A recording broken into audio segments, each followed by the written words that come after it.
जिस दिन सोया राष्ट्र जगेगा, दिस दिस फैला तम से हटेगा।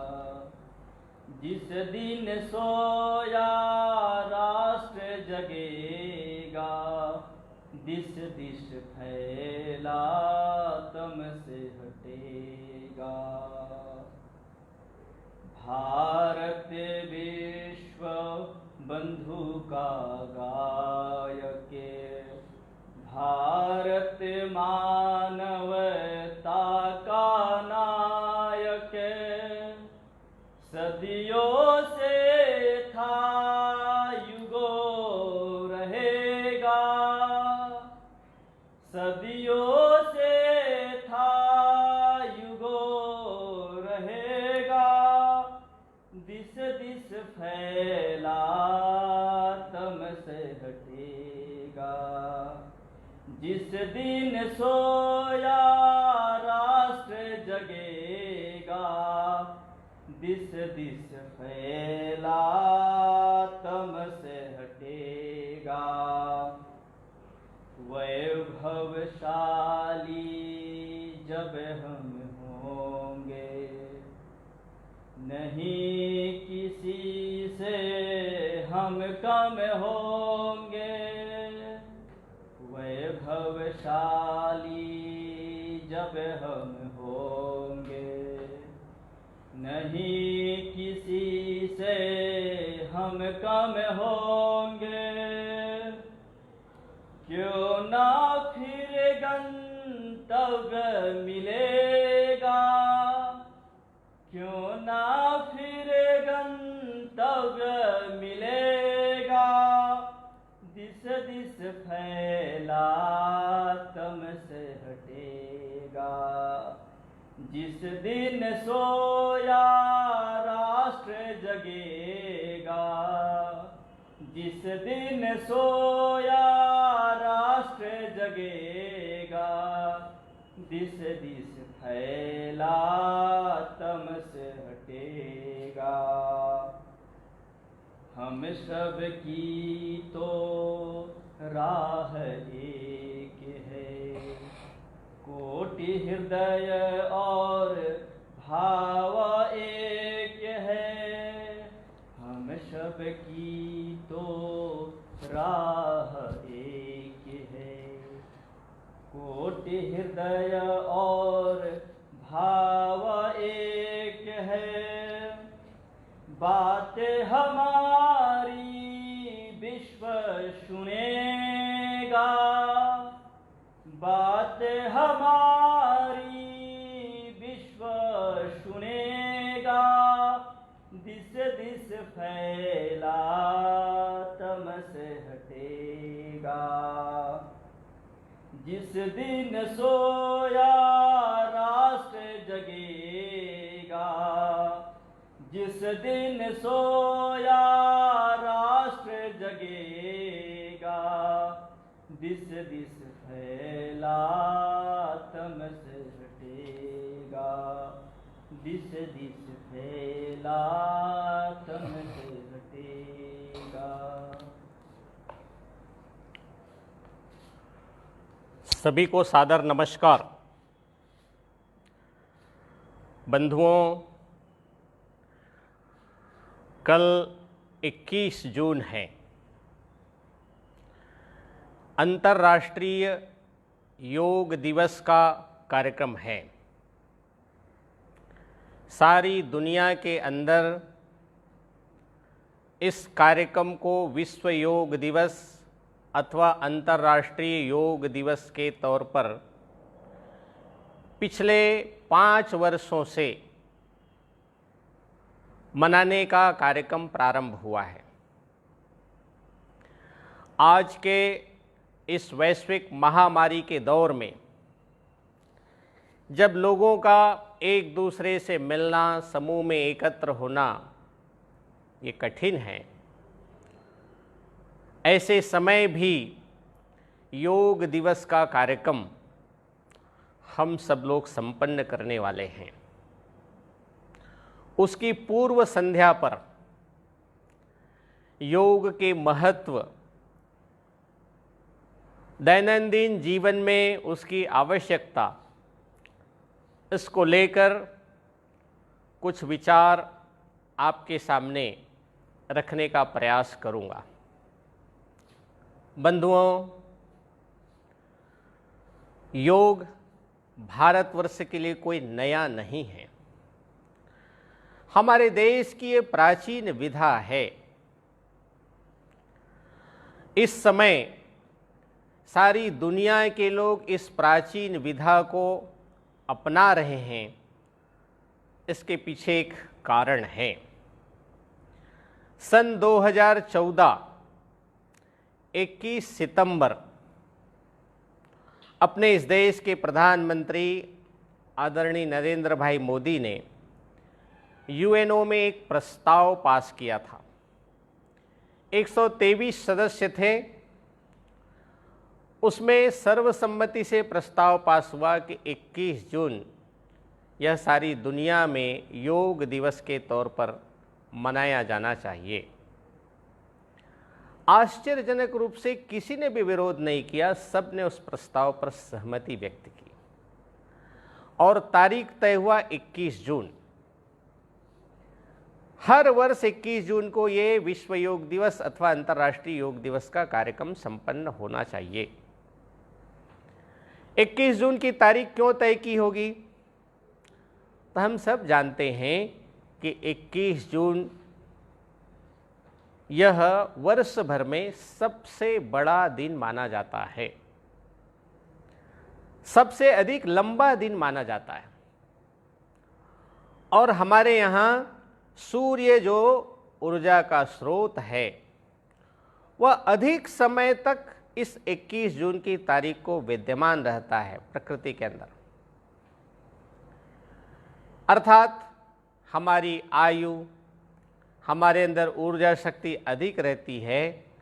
हमारे भारतीय दर्शन में योग के माध्यम से लोग काफ़ी आयु प्राप्त करने में सफल होते हैं। इसलिए 21 जून यह सबसे बड़ा दिन योग दिवस के लिए चुना गया है। बंधुओं, ये एक ऐतिहासिक प्रस्ताव था। इस प्रस्ताव के पास होने के मात्र 90 दिन के अंदर ही 177 से अधिक देशों ने अपने देश के अंदर इस प्रस्ताव को पास करके समर्थन दिया। अर्थात योग के प्रति कितना आकर्षण दुनिया के अंदर भी है, यह सब इस बात से ध्यान में आ सकता है। इस समय जो योग दिवस का कार्यक्रम है उसका थीम है कोरोना के चलते घर में योग, परिवार के संग योग। अर्थात हम सब लोगों को अपने घरों में रह करके ही योग का कार्यक्रम करना है। अपने परिवार के सब बंधुओं को साथ में लेकर दूरी बनाकर योग का कार्यक्रम करना है। इसलिए हम सब लोग सामूहिक रूप से एकत्र नहीं हो पा रहे हैं।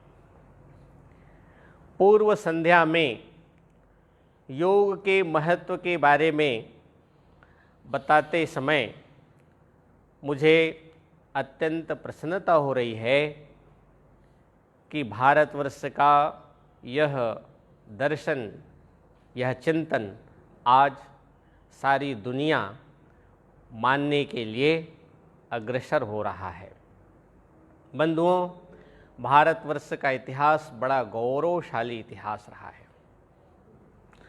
हर क्षेत्र में भारत ने प्रगति की है, उसमें से योग का क्षेत्र भी है। वन फल खाकर छाल पहनकर जब पश्चिम ने लाज बचाई, तब भारत में सामगान का स्वर्गिक स्वर था दिया सुनाई। अज्ञानी मानव को हमने दिव्य ज्ञान का दान किया था। अंबर के ललाट को चूमा, अतल सिंधु को छान लिया था। ऐसा अपना देश था।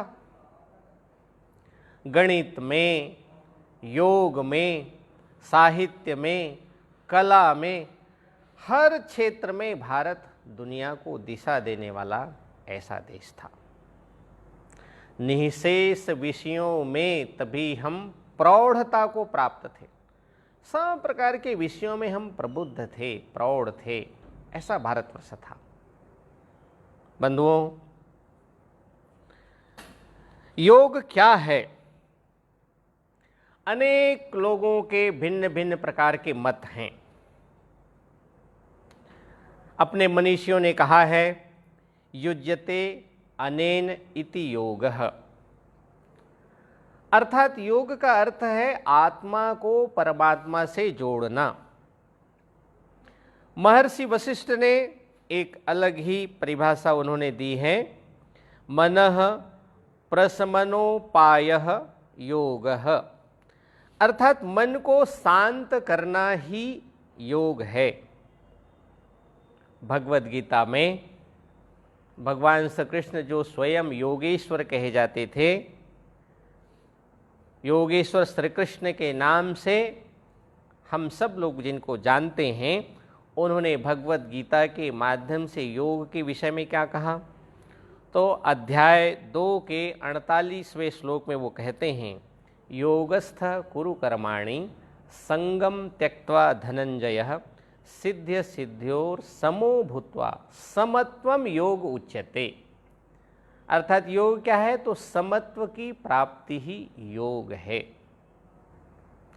उसी अध्याय के 50वें श्लोक में भगवान श्री कृष्ण कहते हैं, बुद्धि युक्तो जहातीह उभे सुकृत दुष्कृतो तस्माद्योगाय युज्यस्व योगः कर्मसु कौशलम। अर्थात कुशलता पूर्वक किसी कार्य को करना, यह भी योग है। अपने देश के अंदर पातंजलि मुनि हो गए, उनको 6 दर्शनों के में से एक दर्शन योग दर्शन के ज्ञाता माना जाता है, माने जाते हैं। योग को उन्होंने दर्शन कहा। उन्होंने कहा योगश्चित्त वृत्ति निरोधः, अर्थात योग क्या है? तो चित्त वृत्ति को समन करना, उसको शांत करना, उसको निरोध करना, यह योग है। उसके अंदर उन्होंने महर्षि पातंजलि ने 8 अंगों का वर्णन किया है। उसमें पहला तो है यम, जिसके अंतर्गत 5 बातें आती हैं, सत्य, अस्तेय, अहिंसा, ब्रह्मचर्य और अपरिग्रह, हम सब जानते हैं। दूसरा नियम है, उसके अंतर्गत भी 5 बातें, शौच है अर्थात शुद्धि है, शरीर की शुद्धि, संतोष है, तप है, तप अर्थात शरीर वाणी मन संबंधी तप, स्वाध्याय है और ईश्वर प्राणिधान है। ऐसे 5 नियम हैं। फिर आसन है। आसन हम सब लोग जो करते हैं, भिन्न भिन्न प्रकार के आसन, ताड़ासन, वृक्षासन, त्रिकोणासन, पद्मासन, अर्थात कुछ खड़े हुए आसन, बैठे हुए आसन और लेटकर किए जाने वाले आसन, ऐसे आसन हैं। फिर प्राणायाम है, अपने प्राण को विस्तार देना, प्राणायाम। फिर प्रत्याहार है, प्रत्याहार अर्थात अपने इंद्रियों का निग्रह करना, ये प्रत्याहार है। फिर धारणा है, किसी एक विषय पर, एक चीज पर मन को केंद्रित करना, ये धारणा है। फिर ध्यान है, जिस केंद्र पर हमने धारणा किया है उस पर प्रवाह चलना, सतत चलते रहना, ये ध्यान है। और आखिरी में समाधि है, लक्ष्य के साथ, विचार के साथ एकाकार हो जाना, तदाकार हो जाना, ये समाधि है। ऐसे योग के जो पातंजलि मुनि हैं, जिन्होंने योग को दर्शन कहा, उन्होंने योग के अष्टांग ऐसे प्रकार बताए हैं। उसके माध्यम से हम सब लोग अपने मन को शांत रख सकते हैं। बंधुओं, योग की व्याप्ति बहुत बड़ी है, बहुत व्यापक क्षेत्र है। अनेक ऋषि मुनियों के भिन्न भिन्न प्रकार के मत भी हैं, लेकिन आज आपके सम्मुख योग का हमारे जीवन में महत्व क्या है, हम कैसे उससे लाभ ले सकते हैं, इसके संबंध में ही कुछ व्यवहारिक पहलुओं के बारे में बताने का प्रयास करूंगा। बंधुओं, हमारे यहाँ कहा गया है, शरीर माध्यम खलु धर्म साधनम, अर्थात हमको कुछ भी अच्छा काम करना है, जीवन में श्रेष्ठ काम करना है, धर्म का भी काम करना, धर्म अर्थात रिलीजन, पूजा पद्धति नहीं, तो जो समाज हित के काम अच्छे करने हैं उसको करना है, तो माध्यम शरीर ही है। और ये शरीर यदि स्वस्थ नहीं है तो हम इस शरीर के द्वारा कुछ भी नहीं कर सकते। ये शरीर हमारा उपकरण है, उपकरण जितना अच्छा होगा उतना ही इसके माध्यम से अच्छा कार्य हम कर सकते हैं। जैसे चाकू है, चाकू में धार है, पैनापन है, ठीक है, तो सब्जी अच्छे से काट सकता है, कम समय में ज़्यादा काट सकता है। किंतु वही चाकू यदि भोथरी हो गई, उपकरण सही नहीं, उपकरण खराब हो गया, तो उस चाकू में से सब्जी भी अच्छी नहीं कटेगी और समय भी ज़्यादा लगेगा। हमारा शरीर भी एक प्रकार से उपकरण है। हमारे यहाँ ये भी कहा गया है कि स्वस्थ शरीर में स्वस्थ मन का निवास होता है, इसलिए शरीर को स्वस्थ रखना। शरीर स्वस्थ रहेगा तो ही हम बाकी के कुछ काम कर सकेंगे। एक गिलास पानी भी देना है, भगवान को अगरबत्ती भी लगाना है, तो भी शरीर स्वस्थ होना आवश्यक है। बंधुओं, यह शरीर स्वस्थ कैसे रहेगा? तो हमारे यहाँ भगवद गीता में कहा गया है, अध्याय 6 में, ये जो है योग है, योग की प्राप्ति, वो बहुत अधिक खाने वालों को भी सिद्ध नहीं होता, कम खाने वाले उपवास करने वालों को भी सिद्ध नहीं होता, अधिक सोने वाले, अधिक जगने वाले को भी सिद्ध नहीं होता। नात्यस्नतस्तु योगोस्ति न चैकांत मनस्नतः न चाहति स्वप्नशीलस्य जाग्रतो नैवचार्जुन, ऐसा अध्याय 6 के 16वें श्लोक में भगवान श्री कृष्ण कहते हैं। और आगे कहते हैं, इस योग को सिद्ध करना है तो युक्ताहार विहारस्य युक्त चेष्टस्य कर्मसु युक्त स्वप्नावबोधस्य योगो भवति दुःखः। उचित खान पान, आहार, विहार अर्थात कुछ व्यायाम है, योगासन है, ठीक से समय पर सोना, समय पर जागना, उचित नींद लेना, ऐसे सब प्रकार से जब हम संतुलन कायम रखेंगे तब यह योग जो है वो सिद्ध होगा। यह शरीर भी उसमें से स्वस्थ रहने वाला है।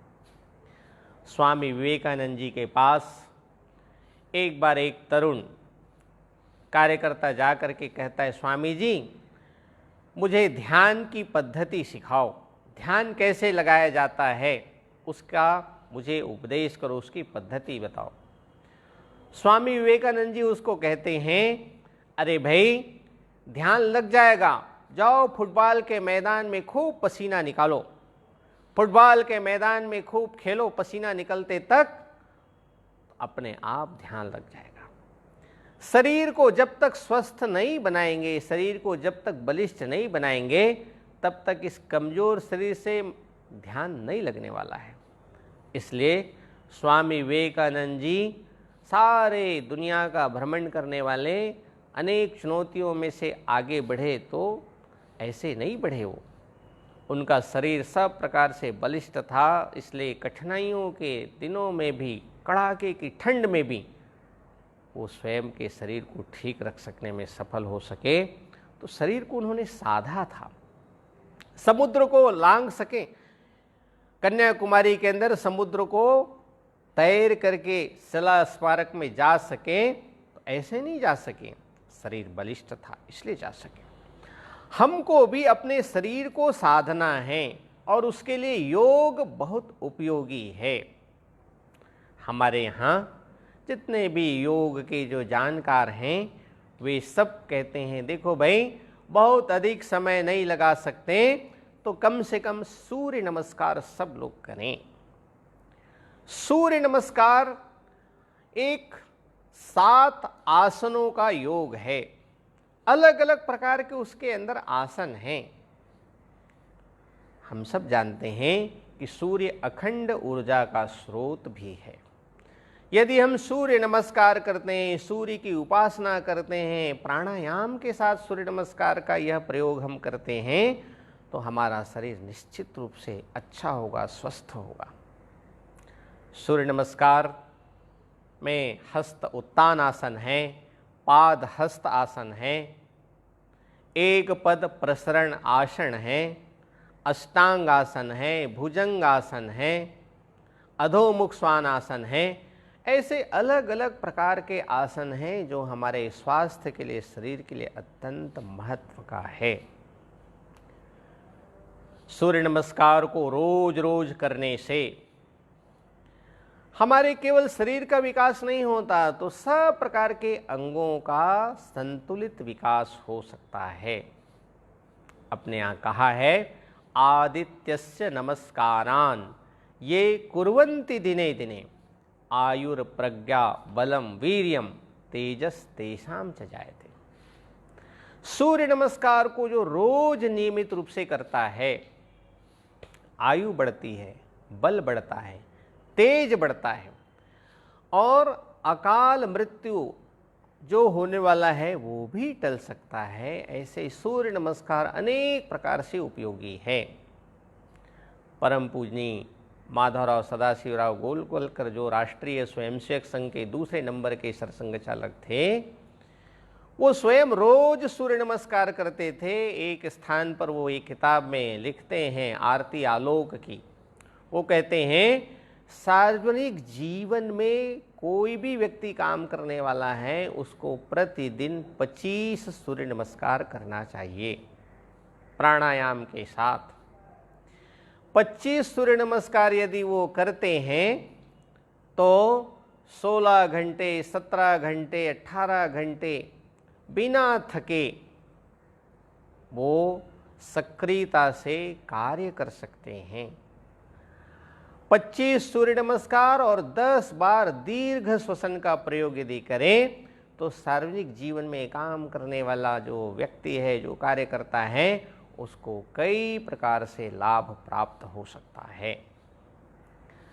तो योग के माध्यम से हम शरीर को स्वस्थ रख सकते हैं। योग की बहुत सारी पद्धति हम जानते हो, नहीं जानते हो, लेकिन सूर्य नमस्कार यदि हम ठीक प्रकार से करना सीख जाते हैं और उसका रोज हम उपयोग करते हैं, विशेष करके जो विद्यार्थी वर्ग है, तरुण है, जिनको दिमागी काम करना है, ऐसे लोगों के लिए भी सूर्य नमस्कार बहुत कारगर उपाय है।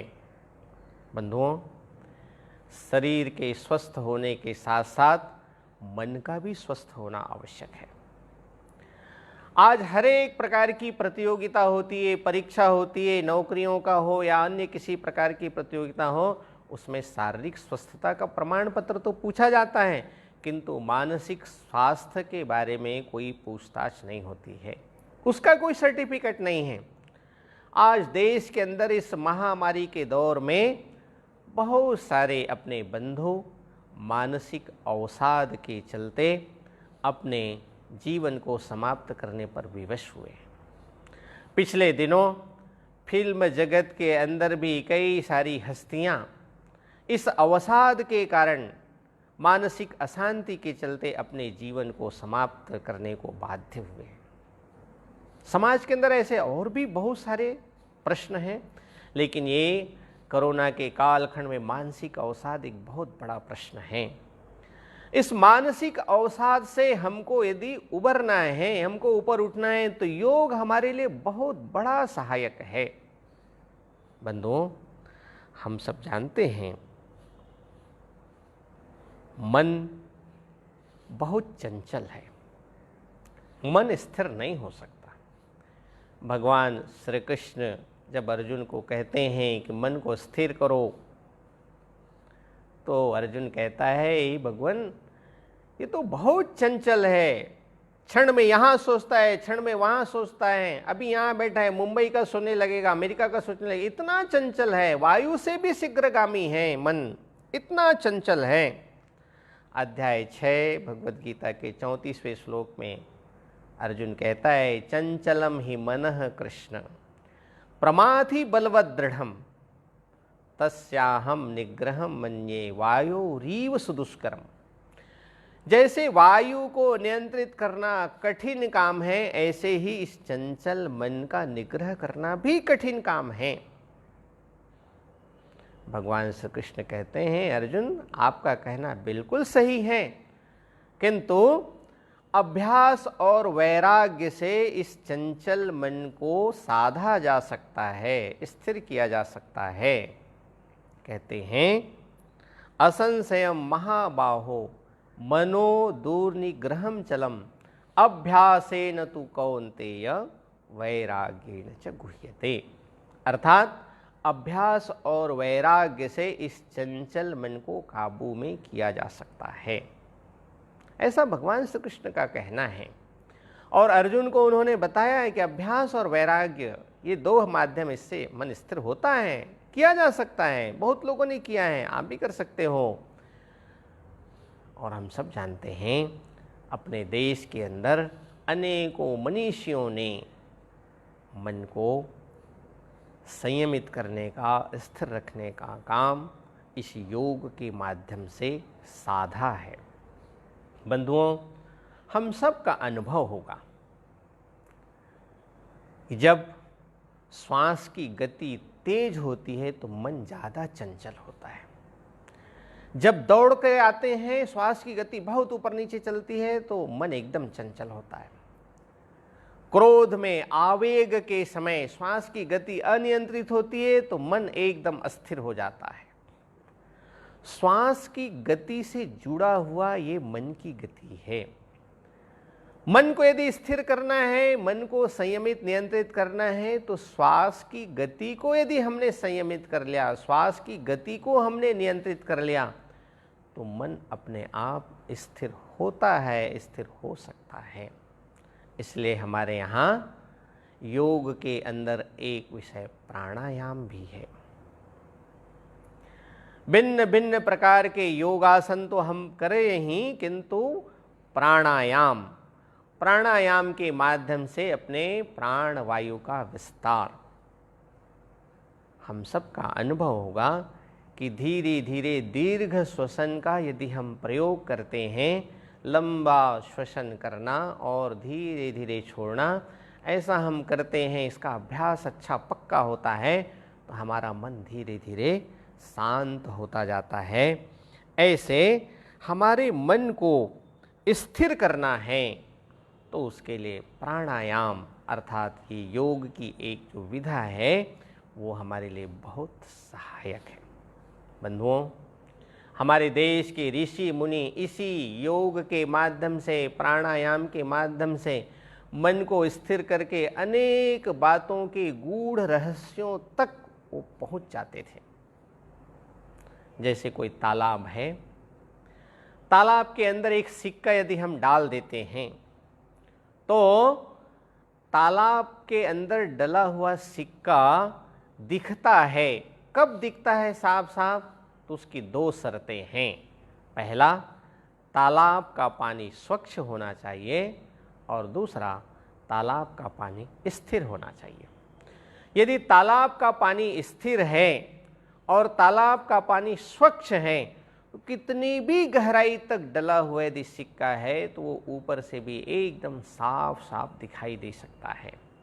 ऐसे ही गूढ़ बातों को मन के अंदर भी हमको यदि जानना है, समझना है, तो मन को स्थिर करना पड़ेगा और मन को स्वच्छ करना पड़ेगा। और इसके लिए माध्यम है ये योगासन, प्राणायाम। इसके माध्यम से हम अपने मन को ठीक प्रकार से संतुलित कर सकते हैं, स्थिर कर सकते हैं। बंधुओं, जैसे शरीर अच्छा होना चाहिए, स्वस्थ होना चाहिए, बलिष्ठ होना चाहिए, उसके लिए सूर्य नमस्कार का उचित मात्रा में प्रयोग, वैसे ही मन को ठीक प्रकार से स्थिर करने के लिए प्राणायाम का प्रयोग। आज के समय में मैं आप सब लोगों से आग्रह करूंगा कि जो योग के जो जानकार हैं उनसे प्राणायाम की अच्छी पद्धति हम सीखें। 2 प्राणायाम के बारे में मैं ज़रूर यहाँ बताना चाहूँगा। एक है प्राण मुद्रा। प्राण मुद्रा में जो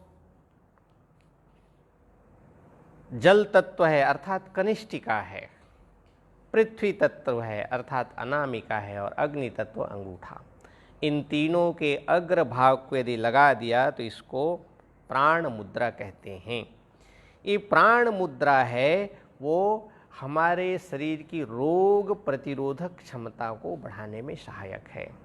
आज के समय में कोरोना के कालखंड में जब इम्यूनिटी बढ़ाने की बात होती है तो ये प्राण मुद्रा 15 मिनट 20 मिनट करना, चलते चलते भी हम कर सकते हैं। इस प्राण मुद्रा को हमको अभ्यास में लाना चाहिए। ऐसी एक दूसरी मुद्रा है, वो है उदान मुद्रा।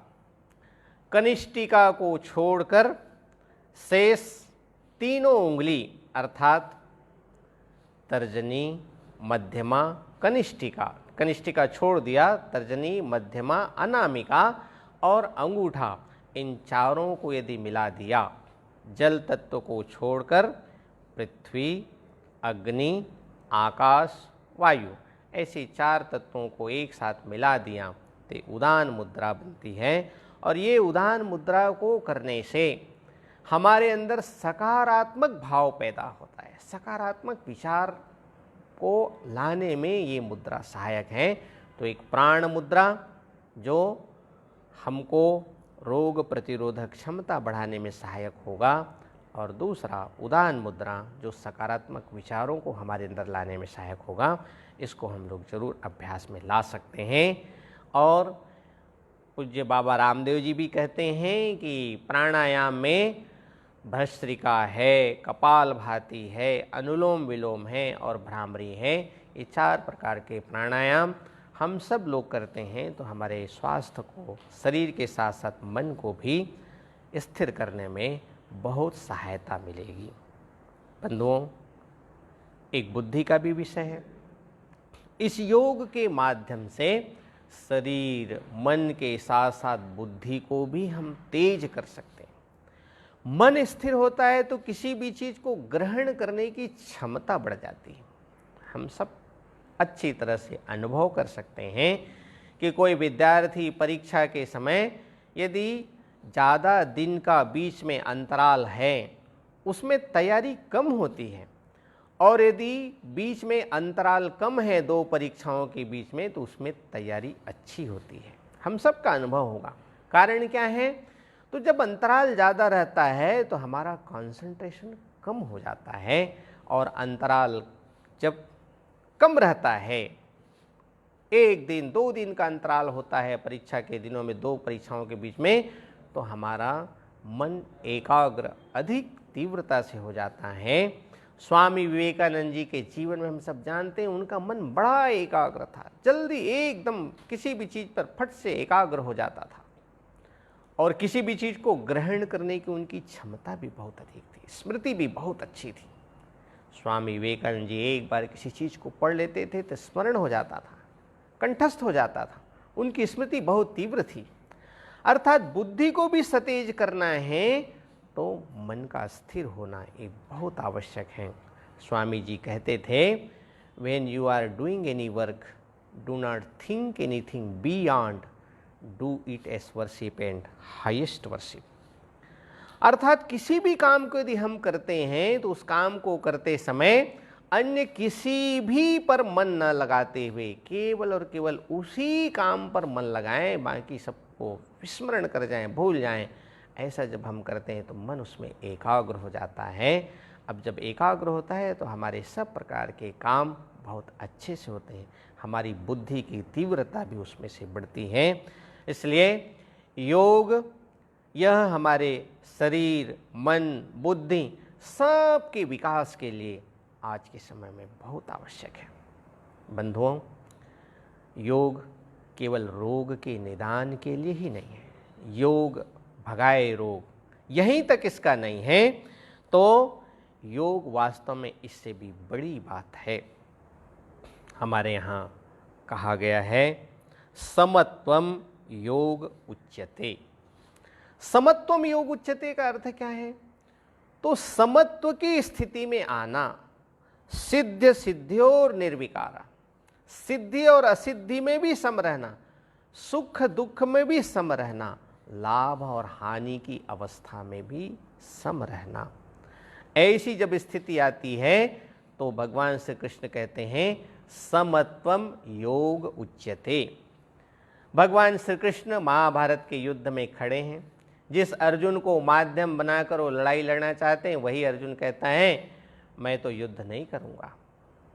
और आखिरी में क्या स्थिति होती? तो गांडीवम स्त्रंसते हस्तात्वक चैव परिदह्यते न च शक्नोभ्यमस्थातुम भ्रमति च मे मनः।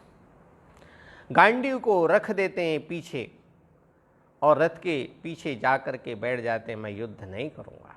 कल्पना करें जिसके माध्यम से युद्ध लड़ना हो वही शस्त्र त्याग कर बैठ जाए तो क्या स्थिति होगी।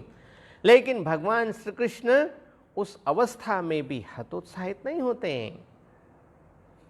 भगवान श्री कृष्ण कहते हैं तमुवाच ऋषिकेश प्रहसन्निव भारत, अर्जुन से प्रसन्न मन से हंसते हुए उनसे संवाद करते हैं।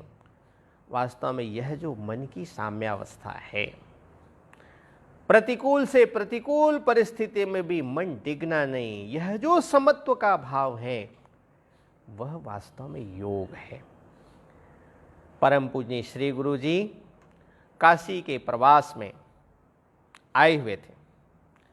उनके दांत में बहुत तकलीफ थी। 44-45 की घटना, 1944-45 की, दांत को उखाड़ना पड़ेगा ऐसे डॉक्टरों ने मत व्यक्त किया। डॉक्टरों ने कहा कि भाई निश्चेतना का इंजेक्शन लगाना पड़ेगा मसूड़ा में, उसके बाद ही दांत को उखाड़ना ठीक रहे। तो पूज्य गुरु जी ने कहा क्यों निश्चेतना का इंजेक्शन लगाने की आवश्यकता है, आप दांत ऐसे ही उखाड़ो। परम पूज्य श्री गुरु जी अपने मन को उस प्रकार की अवस्था में उससे अलग रखने में सफल हो सके। दांत उखाड़ा गया, बिना निश्चेतना की दवाई दी, इंजेक्शन दिए, ऐसे मन को हम जहाँ चाहें वहाँ लगा सकें, ऐसे मन की साम्यावस्था समत्वम योग उच्यते। सब प्रकार के सुख दुख लाभ हानि इसमें भी अपने मन को संयमित करके रख पाना, यह भी वास्तव में योग अपने यहाँ भगवान श्री कृष्ण ने गीता के माध्यम से बताया। समत्वम योग उच्यते। फिर इसी में भगवान श्री कृष्ण ने यह भी बताया है कि योग क्या है? तो योग कर्मसु कौशलम, कुशलता पूर्वक काम करना ही योग है। कुशलता पूर्वक काम करना योग है, इसका मतलब कोई भी काम कुशलता से कर दिया इतने मात्र से योग नहीं होता है। तो उस काम को करते करते वह काम ही उसके लिए पूजा बन जाए, निस्वार्थ बुद्धि से उस काम में ही पूरी तरह से तादात्म्य हो जाए, ऐसा जब किसी के जीवन में होता है तो उसका कर्म भी योग बन जाता है। कुछ उदाहरण आपके सामने रखूंगा जिसमें से आपको यह ध्यान में आ सकेगा। काशी के अंदर एक प्राध्यापक थे, प्राध्यापक मूसल गांवकर जी। वेद और कई प्रकार के अनेक वांग्मयों के वे जानकार थे। विदेशी छात्र भी उनके पास पढ़ने के लिए आते थे।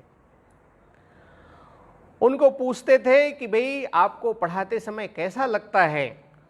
तो प्रोफेसर मूसल गांवकर जी कहते हैं कि जब ये विद्यार्थी मेरे पास आते हैं तो मुझे लगता है कि मैं देवताओं को, भगवान को ही पढ़ा रहा हूँ। मेरे लिए भगवान हैं और मैंने घर के लोगों को भी बता रखा है कि मेरे भगवान कभी आवे तो मुझे तुरंत बताना, उन्हें प्रतीक्षा करने के लिए नहीं लगाना। ऐसे उस कर्म के प्रति कितनी निष्ठा उनके मन में थी। उनको पूछा गया कि आपकी आखिरी इच्छा क्या है? तो प्रोफेसर मूसल गांवकर जी कहते हैं मेरी आखिरी इच्छा है पढ़ते हुए अथवा किसी विद्यार्थी को पढ़ाते हुए ही मैं अपना जीवन पूर्ण करूं। जीवन का आखिरी क्षण आया, 90 वर्ष से अधिक आयु, उसको चिकित्सालय में भर्ती कराना पड़ा वहाँ पर ऑक्सीजन का सिलेंडर लगा हुआ, मास्क लगा हुआ, लेकिन जब मास्क निकाला जाता था तो वो फिर से विद्यार्थियों को पढ़ाने में लग जाते थे। आखिरी में जब शरीर शांत हुआ तो उनके घर वालों से पूछा गया, प्रोफेसर मूसलगांवकर जी कैसे गए? तो घर वालों ने बताया कि वे छात्रों को पढ़ाते हुए ही इस दुनिया से उनका जीवन पूरा हुआ। अर्थात पढ़ाना ये उनके लिए कर्म नहीं, एक पूजा बन गया था। कोई बिना लाभ हानि के, यश अपयश का परवाह किए प्रोफेसर मूसलगांवकर जी पढ़ाना एक विद्यार्थी को उसके लिए पूजा बन गया था। तो ऐसा जब कर्म होता है तो वह कर्म योग बन जाता है। बंधुओं, सीवी रमन का नाम हम सब लोगों ने सुना होगा। सीवी रमन भारत रत्न से सम्मानित ऐसे ख्याति प्राप्त वैज्ञानिक हो गए। दिल्ली में उनको भारत रत्न दिया जाना था, किंतु उनका विद्यार्थी, एक उनकी परीक्षा थी, वाइवा था। उस वाइवा की तैयारी करने के लिए प्रोफेसर सीवी रमन ने कह दिया कि भाई मेरे विद्यार्थी की परीक्षा है, मैं वाइवा की तैयारी छोड़ करके भारत रत्न लेने के लिए दिल्ली नहीं जा सकता, मेरे पास समय नहीं है।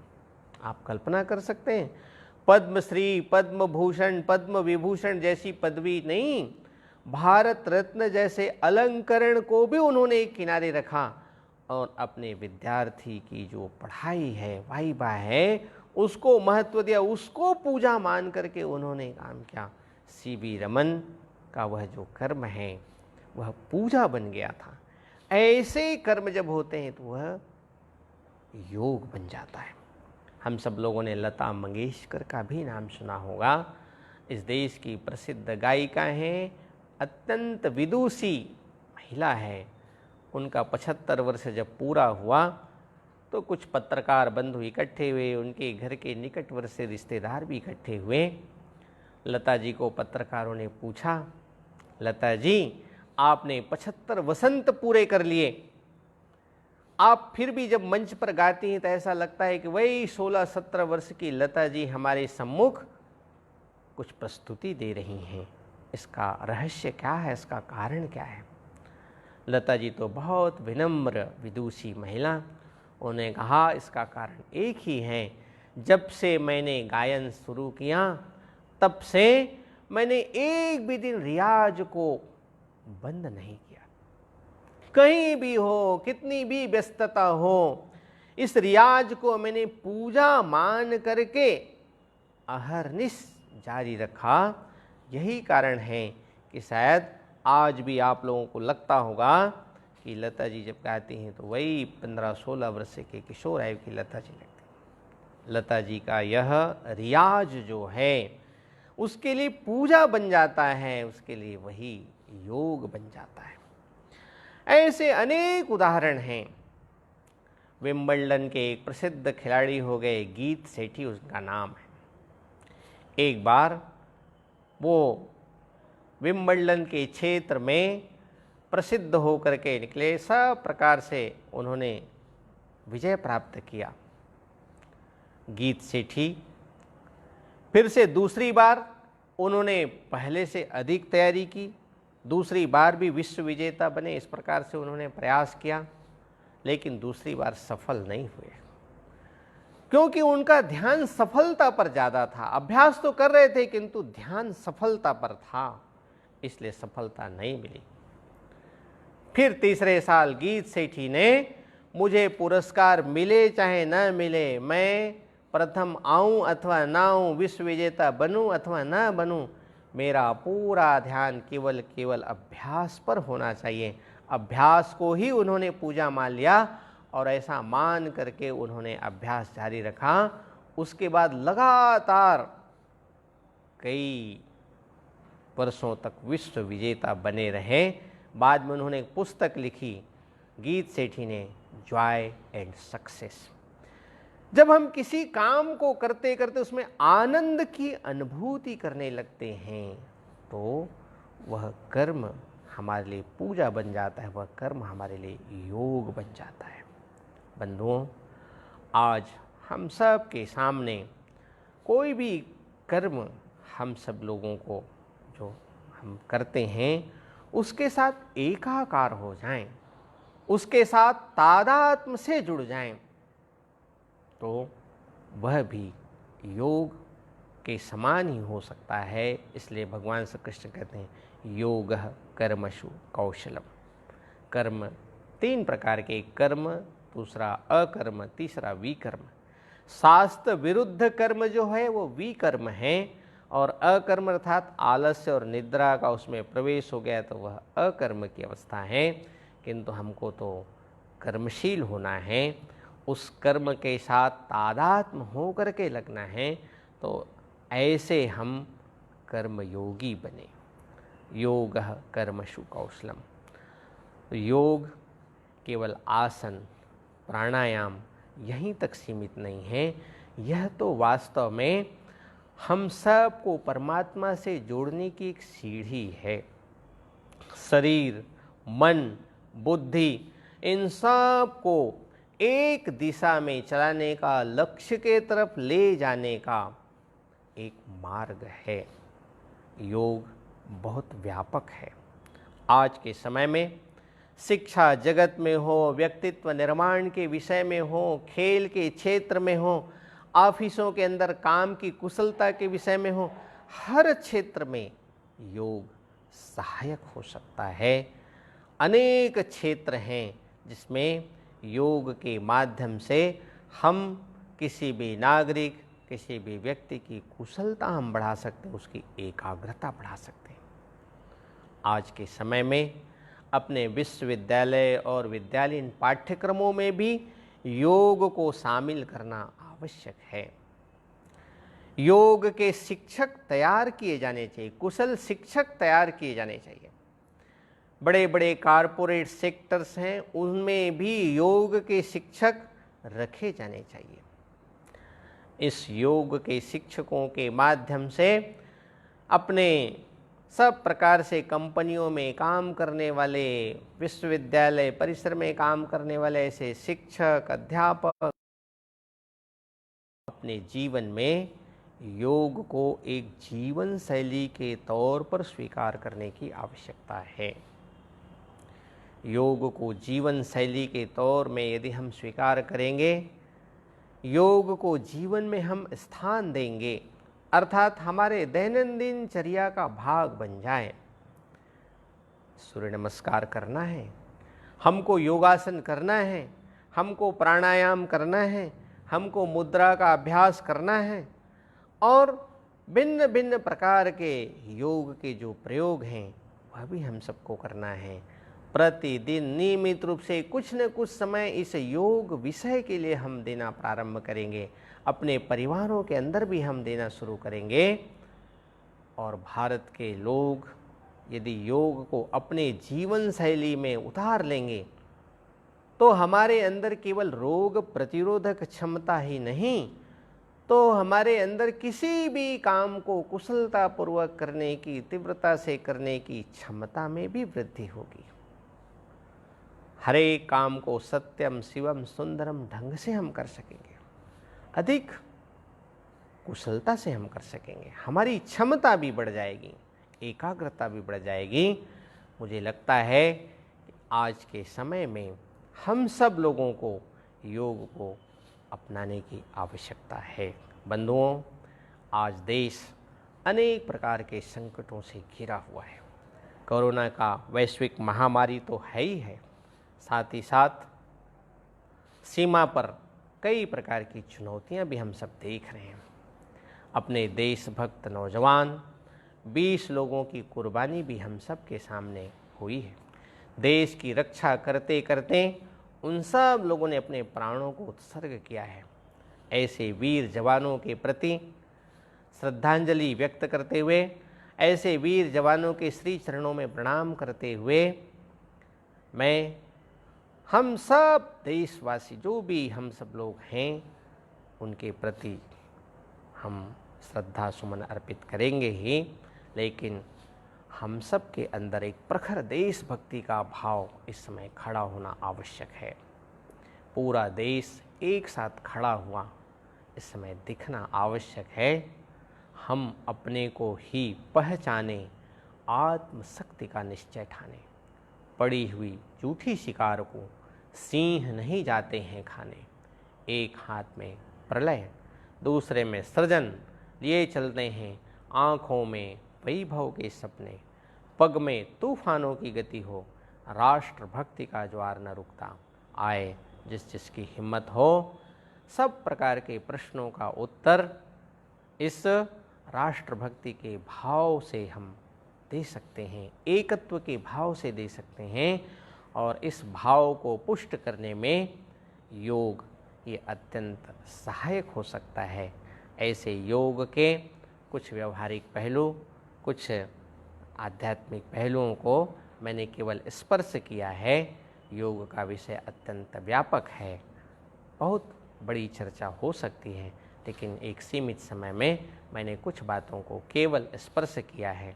आप सब लोग इस बात को उसी ढंग से ग्रहण करते हुए योग को अपने जीवन में उतारेंगे, यही प्रार्थना करते हुए आप सब लोग इस कार्यक्रम में आए। इसके लिए आप सब बंधु बहनों का बहुत बहुत साधुवाद करते हुए अपनी वाणी को विराम देता हूँ।